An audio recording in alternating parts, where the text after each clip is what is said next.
Let's welcome in NewsNation's media contributor, Colby Hall. Colby, great to see you again. Before we get into the weeds on this, does this suspension come as a surprise to you? It does, to be honest with you. And I think, honestly, NPR's effort to sort of solve a problem made it bigger. The network, the public radio giant, seems really obsessed with kind of identity politics. And here's a whistleblower who self-identifies as a Democrat who just outed the fact that there's sort of liberal advocacy at the public radio giant. And he's being blamed for that. And David Folkenflik, who did really good reporting on this for NPR, said that he had outraged the staff and made the staff and NPR a target of conservative animus and gave ammunition to Trump.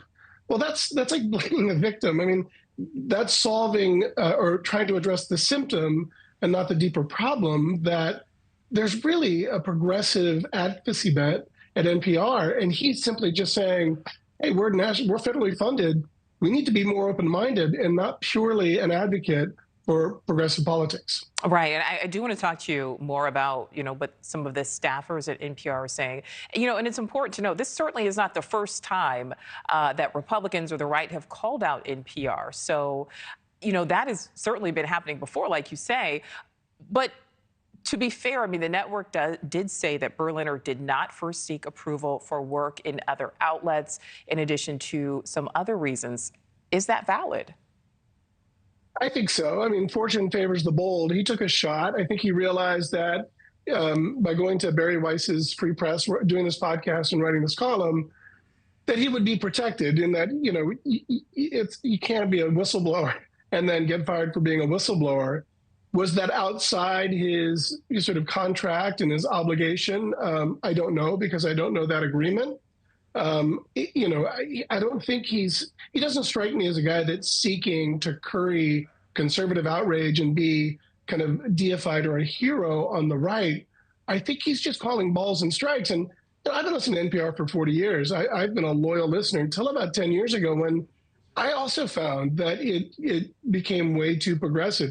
They've got some great reporters, a really good news source, but their human interest it just stopped appealing to me. And it felt like it was trying to convince the listener what they should think, as opposed to giving evidence and letting the listener make the decisions for themselves. But did he have to know that there would be some backlash, Colby? Because again, I mean, he was making these observations. He was making this criticism while still employed. It's not like he did it saying, this is an example of my time here. I mean, that would be like me blasting NewsNation, but I have a show 5 days a week. I mean, didn't he have to expect there would be some pushback?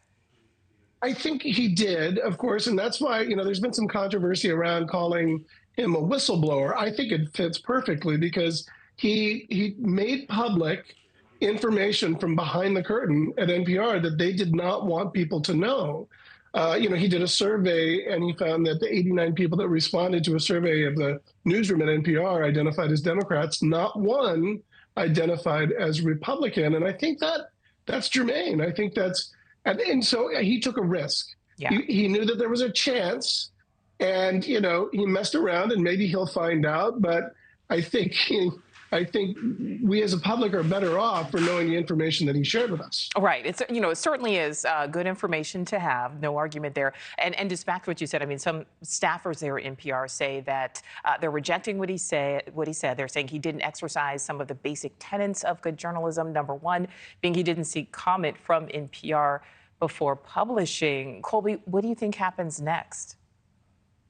Well, I don't know how they handle this. I think he will continue doing his job. He seems a pretty dispassionate and sober worker. I suspect that he won't. They've threatened to fire him if he writes another memo, which I don't think he will do.